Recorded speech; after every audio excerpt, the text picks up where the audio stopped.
start spreading the news. I'm leaving today. I want to be a part of it.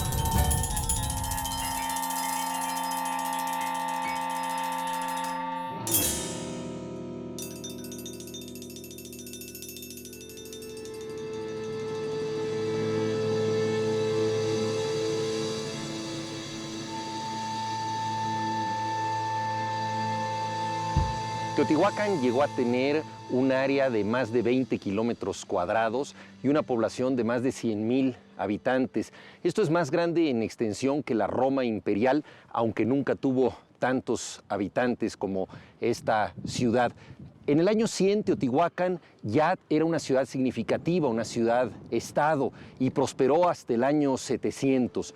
Para el año 400 era una ciudad que condensaba muchos de los elementos del mosaico mesoamericano. Aquí había mercado, juego de pelota, se comían tamales, se bebía pulque, había una cosmogonía de la creación y además una ciudad cosmopolita en donde había influencias y migraciones de lugares distantes como por ejemplo Oaxaca o Veracruz, pero también de la ciudad maya de Tikal, una ciudad comunicada con el mundo, contemporánea en su esplendor de Cholula y Yaxchilán.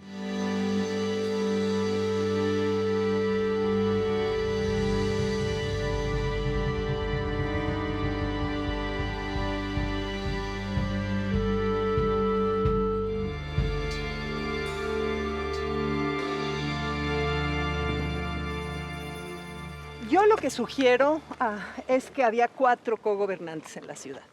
Como, digamos, las grandes tolan del mundo prehispánico del centro de México, son lugares, son capitales de estados que son enormes conglomerados urbanos, ¿verdad?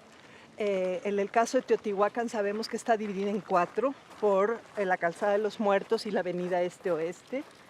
Esta estructura de división en 4 viene de una concepción cosmogónica del universo en el plano terrestre dividido en 4 con un inframundo y un espacio celeste.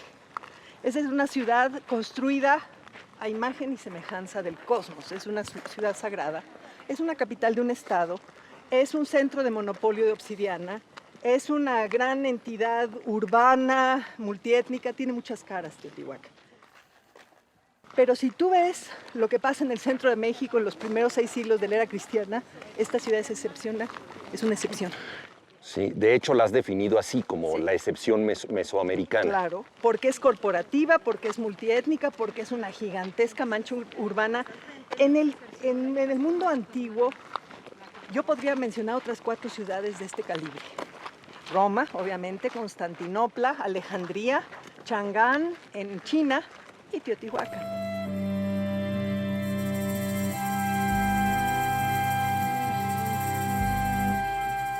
Ahora bien, por ejemplo, en el caso de la cultura maya, nosotros tenemos una evidencia muy fácil, la hora que ya se han descifrado las estelas, para conocer las dinastías de los gobernantes. Se sabe perfectamente quién sucedió a quién y cómo estaba organizado el poder. En este caso, la conjetura del Estado corporativo tiene que ver más con una evidencia arquitectónica, urbanística, con el reparto del poder en la ciudad. O sea, la ciudad se está explicando a sí misma por su evidencia arquitectónica cómo estaba organizada. No sabemos quiénes fueron concretamente los gobernantes, cómo se llamaban, pero entonces la ciudad nos estaría hablando de este pacto de distintos grupos de gobierno. La ciudad en parte, pero también 2 otras evidencias, una de ellas negativa. No tenemos textos, no tenemos representaciones de los gobernantes, ese es algo extraño. En el área maya, si algo está representado, es el gobernante. En Teotihuacán nunca se ha encontrado una tumba real. No me digas que esto no te dice algo de cómo funciona esta sociedad. No sabemos cuáles son los palacios de los gobernantes. Eso tampoco sucede en el mundo antiguo. Teotihuacán es muy corporativo, muy difuso en cuanto a señalar individuos. Es más, tiende más a señalar grupos, procesiones de gente haciendo lo mismo, oficios. Es anónima en cuanto a su expresión, digamos, de nombres, cargos, etcétera. Es casi anónima.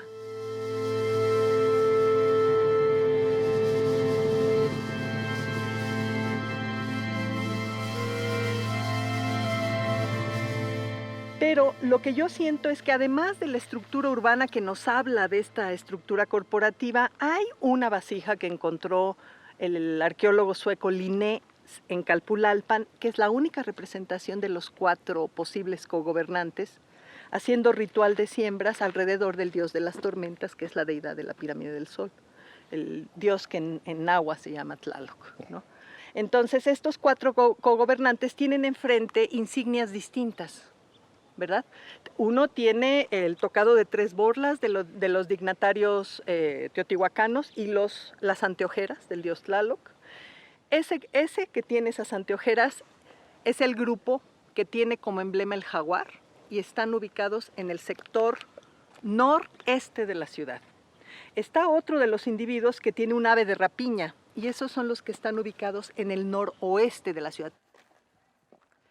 Otro más tiene una serpiente y sabemos que ese grupo tenía su templo en la serpiente emplumada, es el sureste, y otro más tiene un coyote, los cánidos son los emblemas del grupo del suroeste. Es decir, sabemos que hay emblemas de esos grupos del cogobierno que son distintos. Y esta vasija sería como un consejo de Así gobernantes. es. Ese es el consejo de gobierno y son 4.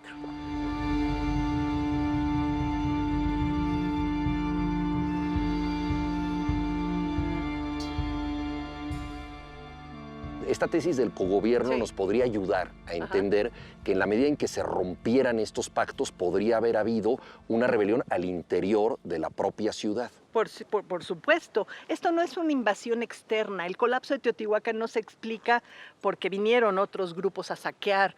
Los saqueadores llegaron cuando la ciudad ya estaba abandonada. Podemos pensar que había un equilibrio de poder en un momento que posiblemente se rompió. ¿Se rompió? Ujú. ¿Por qué se rompió? Te voy a dar mi lectura. Claro. Y aquí podemos quizá invadir el campo de la ciencia ficción brevemente.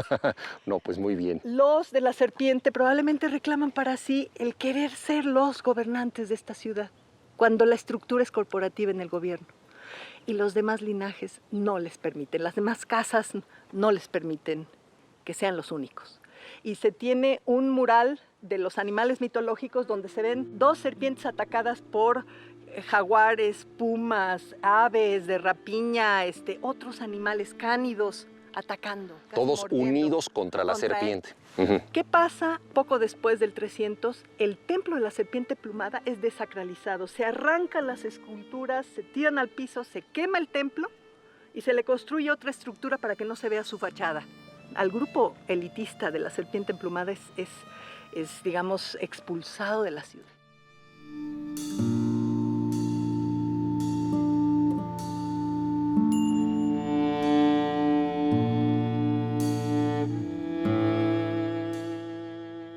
De acuerdo con Carlos Fuentes, Quetzalcóatl representa para los nuevos mexicanos el desafío de la identidad. Como solía ocurrir entre los tremebundos dioses prehispánicos, hubo un combate entre Tezcatlipoca, dios de la fatalidad, y Quetzalcóatl. Tezcatlipoca emborrachó con pulque al dios ilustrado y le presentó su disco de obsidiana, el famoso espejo humeante de Tezcatlipoca. Ahí el hombre y también los dioses escrutaban su fatalidad inescapable, ahí veían su destino. Quetzalcóatl se miró por primera vez y no se gustó para nada. Su rostro de serpiente emplumada le pareció horroroso, estaba además ebrio de pulque. Renunció a verse en el espejo y con ello también renunció a su identidad, no se aceptó a sí mismo.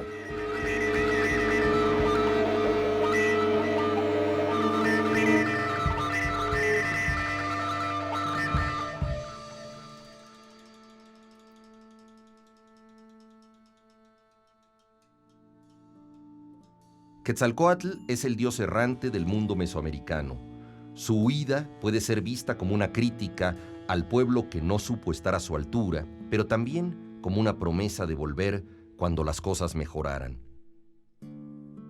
Temido y anhelado, el dios que escapa es una de las figuras tutelares de Teotihuacán, ciudad que los mexicas encontraron abandonada y cuyos edificios atribuyeron a los dioses.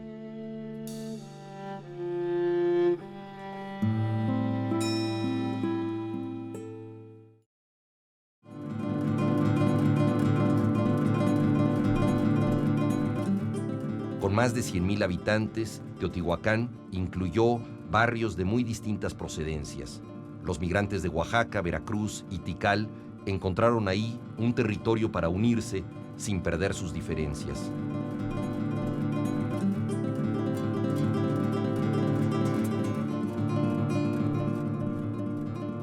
Este barrio corresponde a un grupo muy selecto de gente y tenemos el templo del barrio, tenemos un conjunto de carácter administrativo y más allá tenemos los conjuntos de carácter artesanal y domésticos.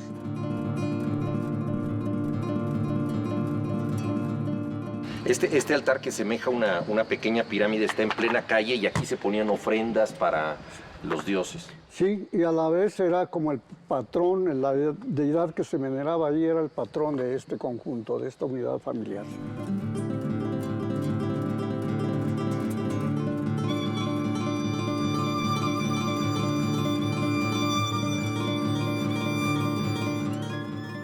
Como este, estaban todos los demás templos distribuidos. Y tenemos ahí la coloración original. Estos motivos son muy tempranos, corresponden más o menos a los 200 de nuestra era y tienen estrecha relación precisamente con culturas del Golfo de México. Estos símbolos son tempranísimos y además están aludiendo también al agua, las conchas marinas, los caracoles ahí. Aquí tenemos una muestra de la decoración de cómo era el templo, rodeado en sus 4 fachadas, su lado oeste, su parte frontal y su parte posterior.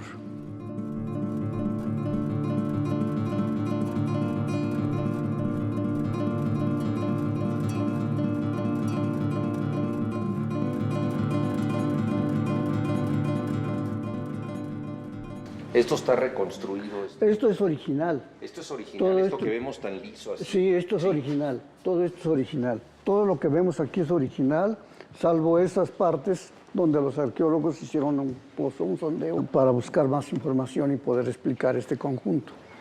¿Quiere que ahora vayamos a la parte administrativa? Sí, hay una serie de 22 glifos que se encuentran sobre el piso y nosotros hemos considerado que esta manifestación es el antecedente de los códices tardíos, por ejemplo, de los mexicas, de los mixtecos y demás. ¿Y qué función tendrían al estar en el piso? Hay una hipótesis que se plantea diciendo que, dado el conjunto administrativo del barrio, aquí donde se reunían los representantes de toda la comunidad del barrio para discutir asuntos relacionados con el mismo. Y entonces, cada personaje que asistía a esta junta se sentaba frente a su emblema. Pero la otra hipótesis se dice, bueno, este pudo haber sido una especie de terpuxcali o calmeca, lugar donde se enseñaban a los sacerdotes la interpretación de los signos, se enseñaba la escritura. Vamos a verlos. Nada más que está todo. ¿Pueden levantar? Para quitarle el polvo. Es Tlaloc. Este es Tlaloc. Es Tlaloc que está visto de perfil, tiene una mano así, allá se ven los dedos, y tiene una planta que suponemos que es planta de maíz. Tlaloc está presente en todo Teotihuacán, en elementos pequeños, en grandes esculturas, como en el templo de la serpiente emplumada. Tlaloc es prácticamente la deidad universal de Teotihuacán. Al levantar algunos, quieren para acá, al revés. Siempre separado. Bueno, aquí esto es como el símbolo de Acolman, no sabemos exactamente. Este es un cráneo muy abundante en la cultura mexica. Ahí es una bolsa de copal, otra bolsa de copal, bolsas de los sacerdotes. Sí. Cuando encontramos este elemento, decíamos, los teotihuacanos hablaban el náhuatl, porque aquí están representándose la palabra Mazacoatl. Mazatl, venado, y coatl, serpiente. Pero otros antropólogos que trabajan en otras culturas en Mesoamérica dicen también aparecen en maya y en zapoteco y en otras lenguas. la palabra Mazacoatl. Nosotros podríamos pensar, por ejemplo, que son simplemente dibujos alegóricos, es decir, dibujos que representan una figura, pero una de las pruebas de que esto es un lenguaje es precisamente esto de Mazacoatl. Sí, esto así es una palabra. Sí, así es. Aquí vamos a levantar el cofre del tiempo para ver la escritura del año 350. Y esto es muy olmeca también, estos elementos que vienen hacia allá. Y hay símbolos que se repiten. Hay muchos símbolos que se repiten. Eso nos da también la idea de que es un lenguaje. Sí. La diferencia de aquellos que son individuales con estos, que son 3 elementos, pues nos está hablando de un discurso mucho más amplio, pero que todavía no se descifra.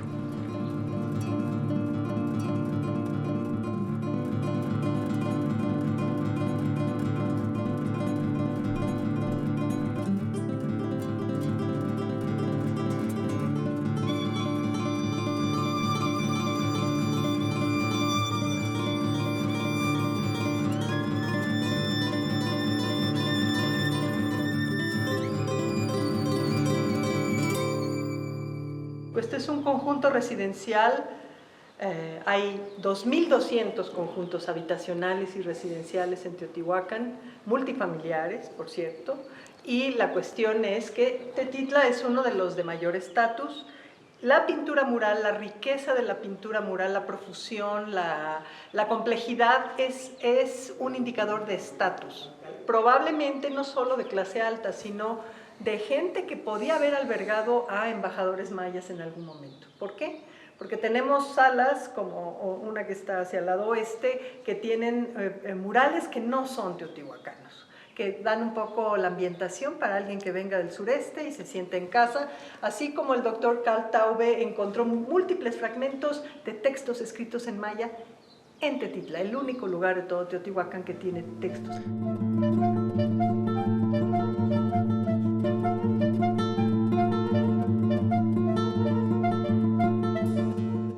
Probablemente en ciertos momentos en que algún dignatario maya, embajador maya, viniese a Teotihuacán, pudiese ser albergado en este conjunto, no en cualquier lugar, en este conjunto. Y en salas como esta, que tiene una decoración que remite a su lugar de origen y no es un mural teotihuacano. O sea, el individuo sentado en esa posición de frente, además viendo de frente, con personajes que están hablándole de lado, con perfiles que son del sureste, una factura, un discurso que no es realmente teotihuacano, pudiera ser una ambientación más para un dignatario maya, ¿verdad? No tenemos casos como este en otros puntos de la ciudad.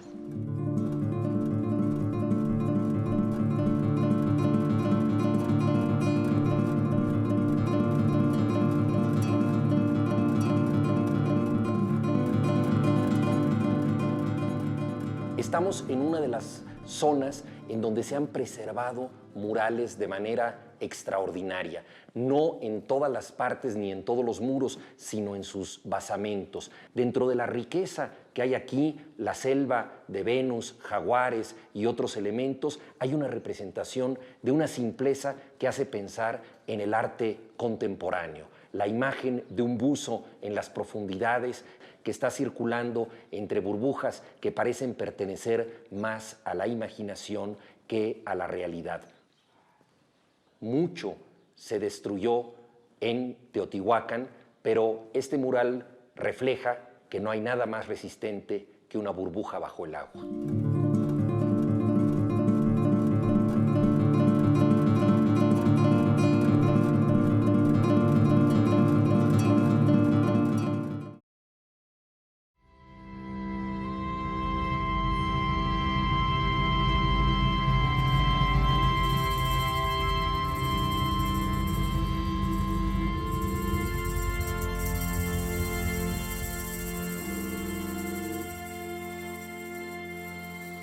Bueno, aquí estamos en Quetzalpapalotl. Así es. Este es el patio de los pilares, es ese nombre le pone Jorge Acosta, y pues es uno de los espacios más suntuosos de la arquitectura palaciega teotihuacana.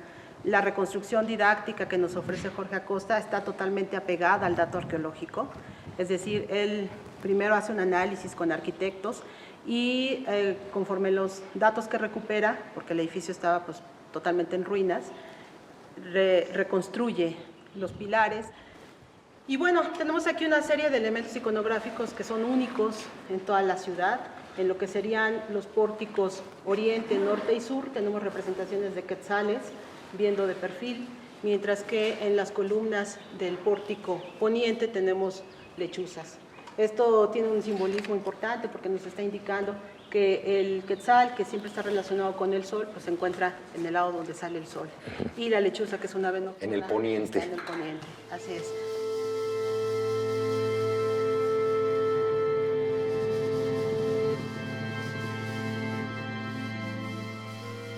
Y otra de las sorpresas la encontramos aquí en el aposento sur.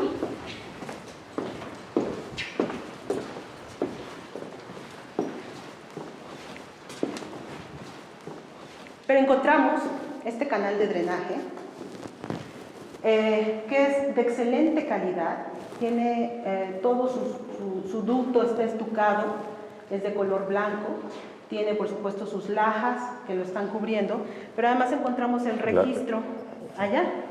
¿Qué hace un registro en un espacio cerrado? ¿Qué nos está indicando? No es obviamente para aguas pluviales, esto es un baño. Se hacen análisis de colágeno, de fosfatos y de una serie de elementos traza para entender qué es lo que estaban haciendo con este drenaje, y encontramos altas proporciones de colágeno. El colágeno nos está indicando que ahí hay células muertas, que alguien se está cubriendo de agua y tanto sangre como piel están quedando impregnados en el drenaje. Después, al interior del drenaje encontramos una serie de ofrendas de vasijas y mucho pigmento rojo en todo el ducto, prácticamente desde el aposento sur. Este drenaje cruza todo el patio central y va a dar hasta las afueras, la parte trasera del aposento norte. Lo que nos está indicando es que aquí probablemente se están realizando baños rituales. Baños rituales con autosacrificio, por ejemplo, gente que se corta, ¿no? Y entonces por eso la sangre, las células muertas. Así es. Y el que haya pigmentos rojos al interior del ducto nos indica que también están tratando de teñir el agua para que al momento de salir, quienes estuvieran apreciando la salida de esa agua observaran un agua teñida de rojo. Y eso ya sustenta un poco más el funcionamiento del edificio y su relación con la Plaza de la Pirámide de la Luna. Y la mariposa, que es en sí misma un símbolo de la transformación, ¿no? De que transmuta. También podríamos pensar quizá en ritos de paso, ritos de iniciación. Sí, muy probablemente.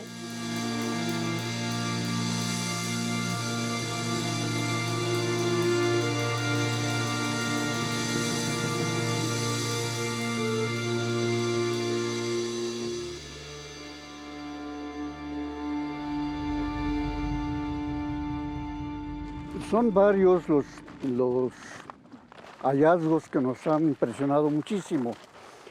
Fundamentalmente los entierros que encontramos en el interior del templo de la serpiente emplumada, y desde luego también los hallazgos de la pirámide de la Luna, que vienen a complementar este hecho de la práctica del sacrificio de los teotihuacanos a gran escala.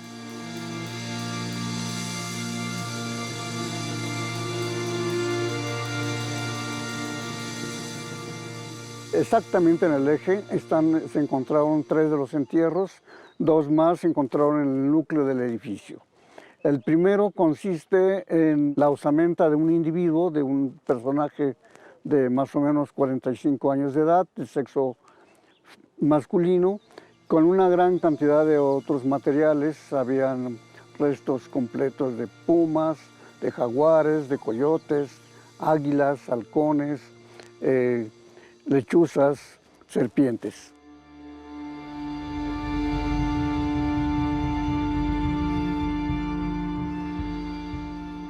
Los entierros han sido encontrados en distintos niveles de las 7 estructuras de la pirámide de la Luna. ¿Podríamos pensar que los sacrificios son como ofrendas para seguir construyendo la pirámide? Esto es muy claro, por eso le llamamos entierros ofrendas, porque no son propiamente tumbas de personajes, sino fueron colocados como una ofrenda propiciatoria para el edificio mismo y para las deidades que ahí se veneraban. Sí.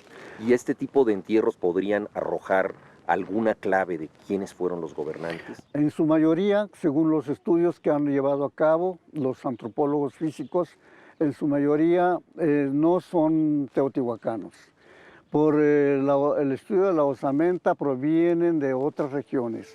¿Y cómo supieron en la pirámide de la Luna que tenían indicios para hacer estas excavaciones de los entierros? ¿Cuál es la primera intuición o el primer conocimiento que ustedes tienen para decir aquí puede haber algo?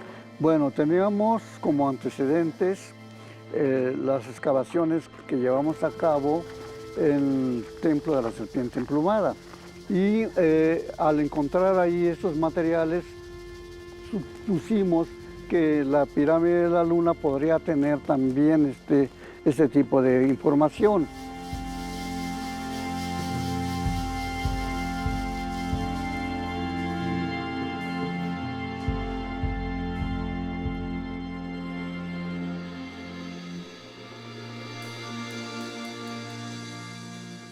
Se han encontrado 136 esqueletos, hombres y mujeres, en las diferentes temporadas. Pero dada la ubicación simétrica y hay espacios donde no se han excavado, consideramos, bueno, ese es un planteamiento que yo hago, que también es hipótesis, que eran 260 individuos los que fueron sacrificados en el momento de erigir ese templo. 260 por el calendario ritual. Es la estructura del calendario mesoamericano. Eso es lo que nos sustenta para decir que eran 260. Y por lo tanto también el templo de Quetzalcóatl o de la serpiente emplumada no solamente estaba relacionado con el agua, con la fertilidad y con la abundancia, con la riqueza, sino también ahora ya con esos datos estaba relacionado con el cómputo del tiempo, con el calendario, con la cuenta de los días.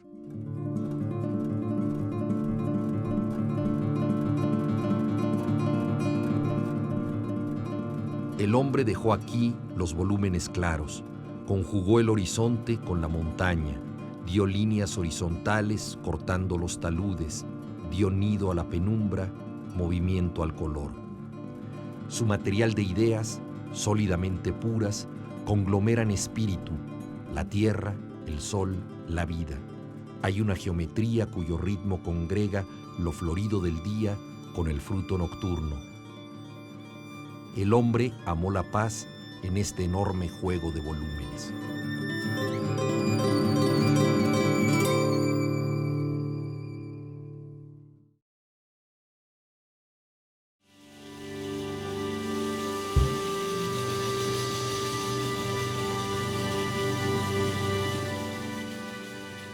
La primera exploración arqueológica de México se atribuye a Carlos de Sigüenza y Góngora.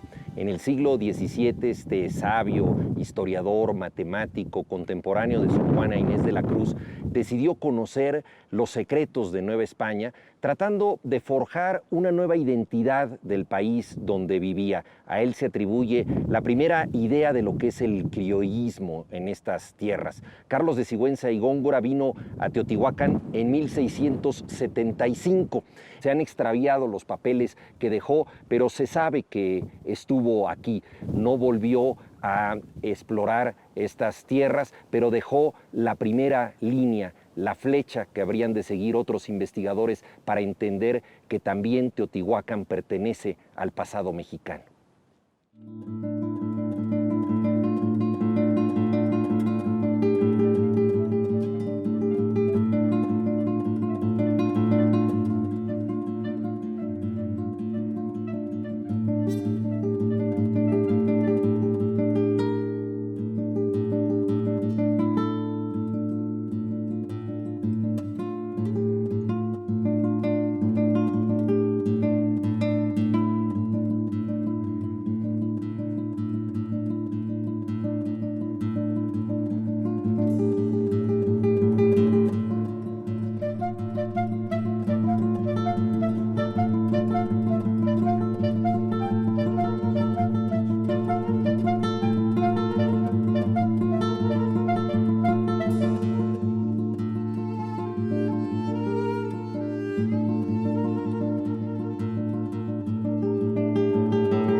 Cuando nosotros en los años 80 excavamos en el sector noroeste del Valle de Teotihuacán una especie de vecindad teotihuacana de gente de clase baja para ver cómo se vivía en la ciudad, observamos que esas vecindades, esos conjuntos habitacionales estaban sobre un sistema de túneles.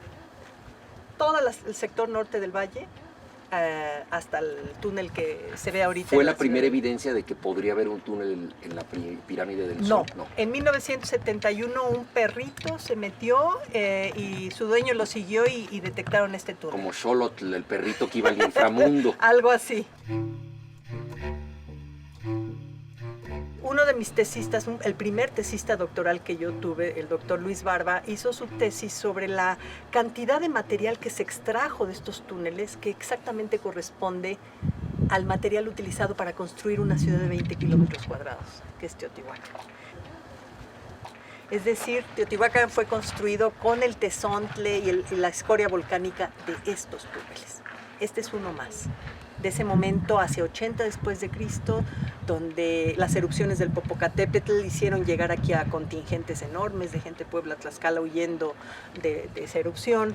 Entonces, lo que estábamos elucubrando es que este túnel fungió como el símil del inframundo simbólico para el Axis Mundi, el eje del mundo, que era el templo de la deidad estatal, cuando la ciudad no estaba, digamos, tan estructurada como lo estuvo en sus últimas épocas. Esto no fue una tumba, no es como el caso de Pacal II, que la pirámide era una tumba. No tiene esa evidencia, porque además, por lo menos en mi mentalidad, los teotihuacanos no tienen por qué comportarse como los mayas. Por supuesto. Es una estructura de otro tipo. Esto es un templo estatal. No debe de tener tumbas.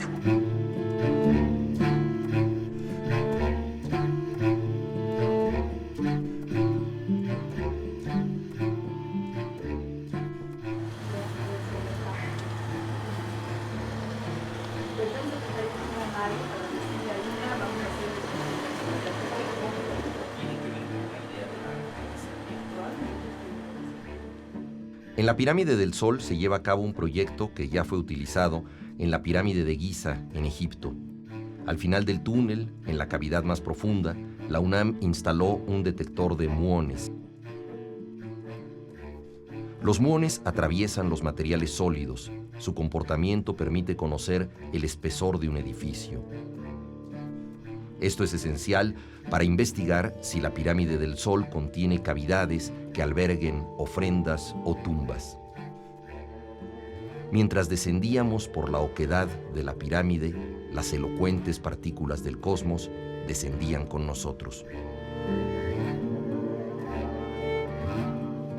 Como este túnel, hay cientos de túneles en la parte norte de Teotihuacán, pero este en particular, pues obviamente tuvo un contenido simbólico porque está abajo del templo estatal. Así que, sin duda alguna, originalmente fue una cantera de tezontle para la construcción de la ciudad y después, ya que se terminó el templo, pues adoptó el estatus del símbolo del inframundo, sí, abajo del eje del mundo, el Axis Mundi. Linda, ¿y se habrá construido cuándo? ¿En el año 500? No, este túnel fue excavado en el primer siglo de la era cristiana. Entonces la construcción del túnel antecede al acabado final de la pirámide. Así es, porque el último cuerpo fue construido en la época Tlaminilolpa. La época Tlaminilolpa va de 200 a 350. Claro, y entonces podemos pensar que si la gruta donde se hacían ceremonias y tenía un significado ritual queda abajo de la pirámide, es una manera de cuidarla y protegerla, de decir, hacemos el templo, pero somos los albaceas, los custodios pues también de algo que está abajo. Claro. Estamos en el eje del mundo, ni más ni menos.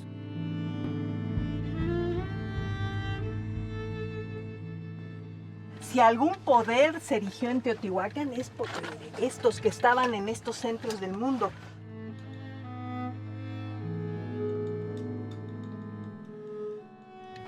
Y si tú ves, vamos a estar pasando una serie de alrededor de 17 angostamientos, como sí, clausuras. Se clausuró este túnel. Los teotihuacanos tenían un tipo de ritual que se llama determinación.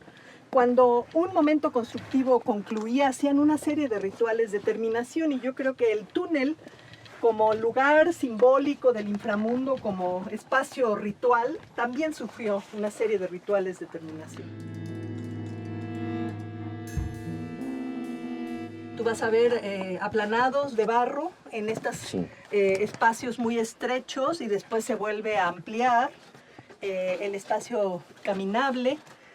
Pero no hay huellas de humo ni de hollín, porque es muy poroso y además hay agua que se está filtrando continuamente de la masa de la pirámide. Porque a diferencia de la pirámide de la Luna y de la serpiente emplumada, la pirámide del Sol está hecha como una acumulación de tierra. Es una montaña sagrada hecha con la tierra de los campos de cultivo del formativo, un material que fue cultivado por Rosa, tumba y quema en el formativo. Estas piedras aquí que se ve, mira, aquí como trabajada. Son canaletas para recibir esta agua de filtración que está, mira. O sea, que tenían ellos que Sí, sí, tenían que tener algún tipo de desagüe. Yo lo que supongo también, un poco a similitud de lo que sucedía en el área maya, es que en los espacios subterráneos esta agua era recolectada como agua sagrada. En el área maya se llama sujuijá, agua sagrada. Y estos canaletas no es solo para evacuarla, sino para usarla. Esta es agua que está en el inframundo. Sí, como pilas de agua bendita. Pues algo así. Sí.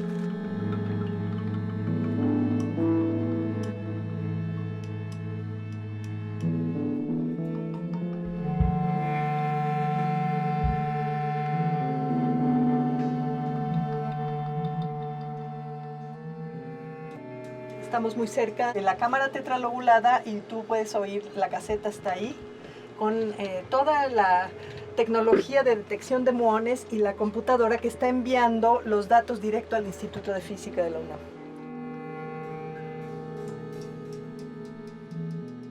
Que nos está informando de condiciones del aire. ¿Qué datos está mandando? Los muones son partículas cósmicas que atraviesan sólidos. Están llegando por miles desde el espacio, y nosotros tomamos el material, esta tierra que fue apilada para construir la pirámide, tiene que tener una medición de su densidad para entender el comportamiento de esos muones que pasan por este sólido. Si hubiera un hueco en la pirámide, el comportamiento de los muones es distinto a si pasan la tierra de los campos de cultivo. La vasija de Calpulalpan que encontró Linné, los 4 cogobernantes caminan en torno al dios de las tormentas, que es la deidad de esta pirámide. Ahora la idea es eliminar la posibilidad que estén enterrados aquí, claro, por ser el templo estatal. Claro. Yo siento que no debería de haber una cámara. Los de la serpiente emplumada, quién sabe cómo se comporten. Hay una fuerte influencia de la costa del Golfo en ese grupo. Entonces, esa es la idea de que son grupos diversos, que están compartiendo el poder, pero después fisionando el poder. En fin, es una historia interesantísima, ¿no?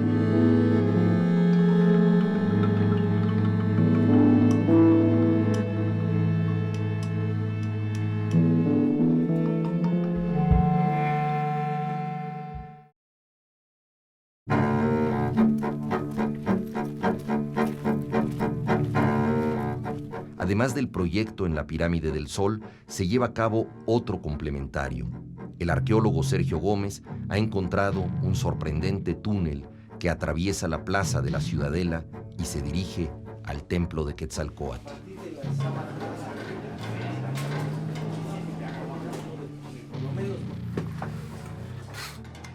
Estamos trabajando, realizando los trabajos de conservación, y de pronto nos avisan en la entrada de que durante la noche se había hecho un hueco en la tierra. Fue cuando bajé y me percaté de la existencia del túnel, pero apenas se veía una pequeña oquedad, porque todo el conducto había sido rellenado de manera intencional por los teotihuacanos. Somos los primeros en entrar después de cerca de 1800 años a un lugar que ha permanecido prácticamente inalterado. Eso es muy importante porque en Teotihuacán ha habido saqueos durante mucho tiempo, Sí. pero esto no se había descubierto. Esto nunca se había descubierto. De hecho, es la información que vamos a obtener de aquí va a ser muy importante para entender el túnel que está debajo de la Pirámide del Sol. Cuando los arqueólogos lo descubren, se percatan de que alguien ya había entrado. En este lugar nadie ha ingresado de por lo menos 1800 años.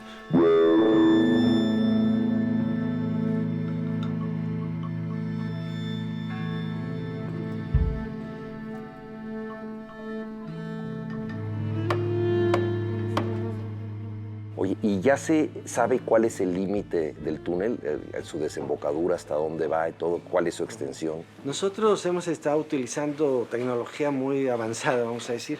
Utilizamos un georradar, que es un equipo que emite una señal electromagnética de un lado y del otro lado se coloca una antena. A partir de las mediciones que se hace con estos equipos, nosotros ya podemos saber que el túnel tiene una longitud de entre 100 y 120 metros. ¿Y qué esperan encontrar y qué se ha encontrado hasta ahora? Nuestra propuesta es que probablemente en estas cámaras que sabemos que están al final del túnel, puedan estar los restos de los gobernantes o de personajes muy importantes. Que eso no se ha encontrado hasta ahora en Teotihuacán. Se sabe más de los dioses que de las personas que gobernaron este sitio. Tenemos muchas dudas todavía sobre cuál era el sistema, la forma de gobierno.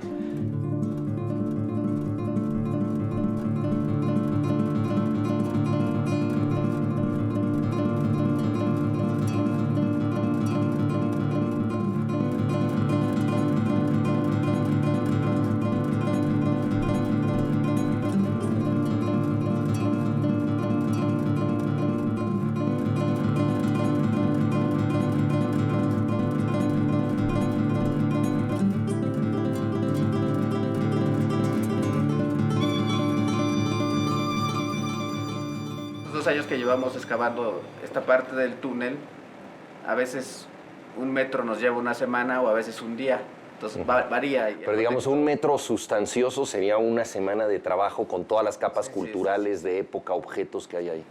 A veces puede ser de 1 metro en 2 semanas, Claro. porque llega un momento en que la exploración se tiene que detener para hacer todo el registro, con fotografía, con video. Si sale una ofrenda, se suspende todo el trabajo para poder hacer el trabajo fino nosotros. Conforme hemos ido avanzando, nos hemos percatado de algo muy interesante. Los teotihuacanos, este túnel funcionó durante muchos siglos. En algún momento ellos lo taparon construyendo muros desde el interior hacia afuera.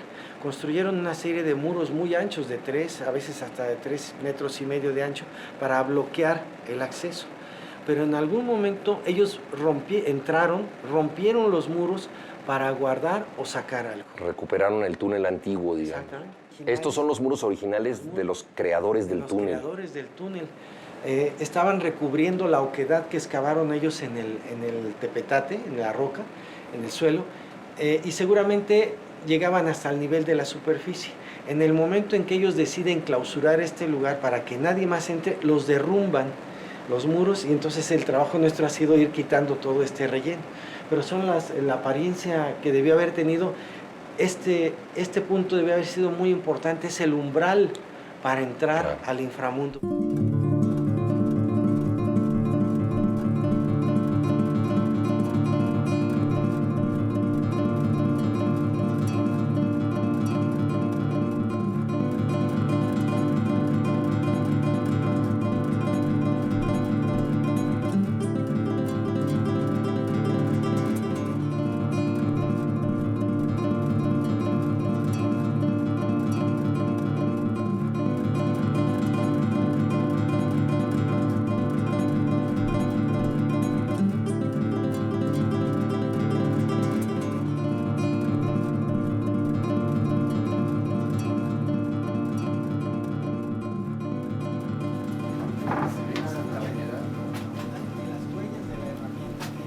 Estrecho. Este es el túnel original. El túnel, esto nos está dando la dimensión del túnel original. Ustedes no lo han ampliado para trabajar mejor. Es tal cual lo están recuperando. Exactamente. Y aquí estamos viendo cómo ustedes ponen las marcas. Estamos en el metro número 4, aquí. Conforme vamos avanzando, se hace un corte a este Estos nivel. son los cortes de los que nos hablaban, ¿no? De metro por metro. Metro por metro. Aquí vamos en el metro 3, 4, 5. Y así es como vamos avanzando poco a poco.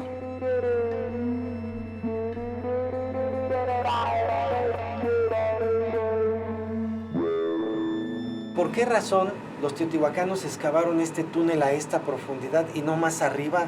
Porque estaban buscando algo, estaban buscando el nivel freático.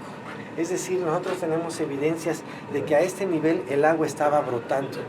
Entonces, muchas de las actividades que seguramente realizaban aquí las hacían en el agua, en el lodo, en un ambiente húmedo. precisamente para recrear las condiciones del inframundo, que el inframundo es un lugar frío, húmedo y oscuro. Entonces, por esa razón ellos excavaron hasta esta profundidad. Que es como el agua del origen.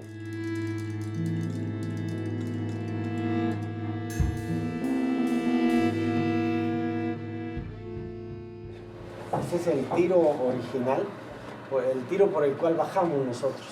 ¿Cuánto tiempo estuviste colgado de esa soga? Pues nada más lo que descendimos en ese día, en ese momento, pues fue muy rápido el descenso, pero aquí era donde estaba totalmente rellenado, entonces estuvimos un rato inspeccionando a ver de qué se trataba, ¿no? Pero te digo, no sabíamos a qué nos estábamos enfrentando. O sea que el primer contacto del siglo XXI con este túnel vino aquí en este punto. En este punto.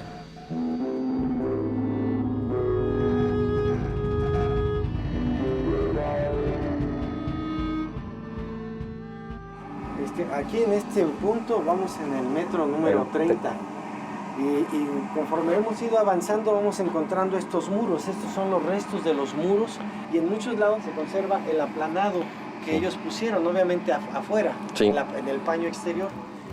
En algunas partes incluso se ven las huellas de la mano de la persona que pasó, que aplanó. Estas son la impresión de la mano de la persona que colocó este aplanado de lodo.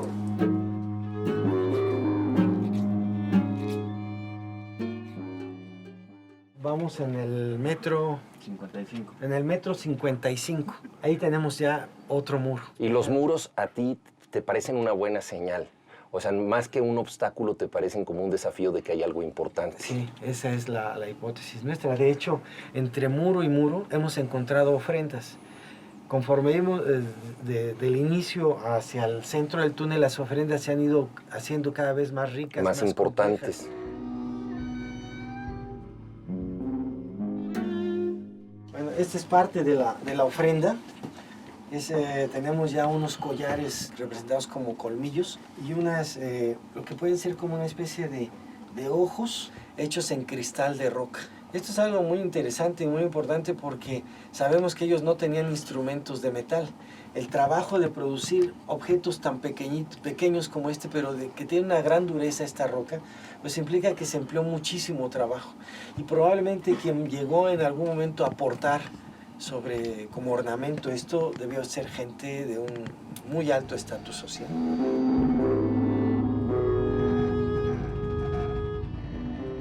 Este de aquí 54, allá ya 55. Metro 55, así es como vamos.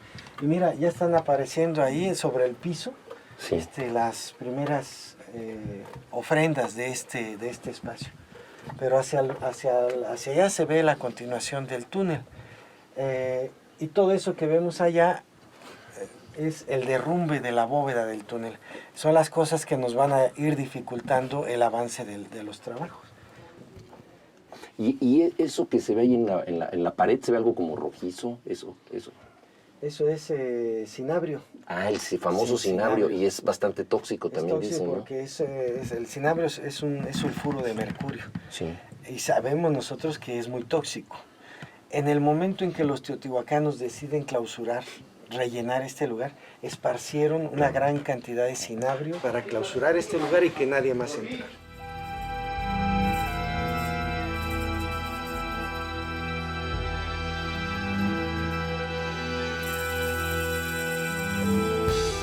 Ciudad del día y de la noche, Teotihuacán deslumbra por sus construcciones, pero su futuro está en la sombra.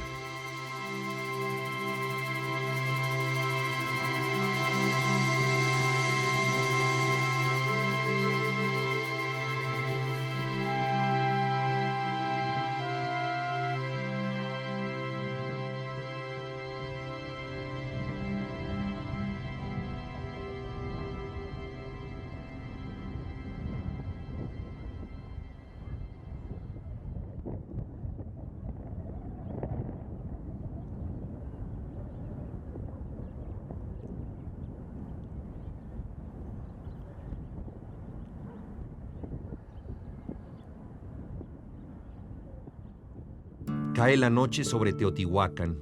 En lo alto de la pirámide, los muchachos fuman marihuana, suenan guitarras roncas. qué hierba, qué agua de vida ha de darnos la vida.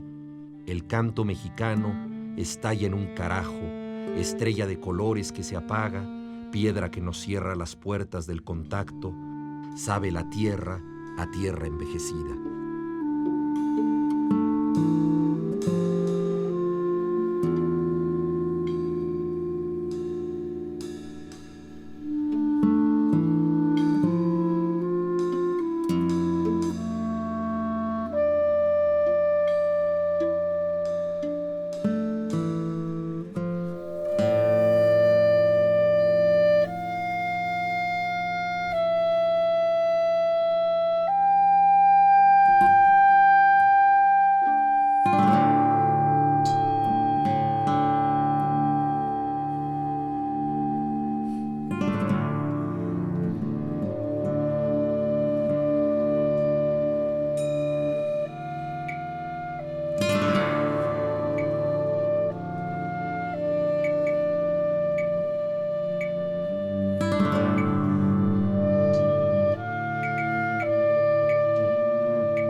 El Instituto Nacional de Antropología e Historia pone a tu alcance más de 150 títulos de libros en versiones electrónicas, fáciles de adquirir y leer en cualquier dispositivo.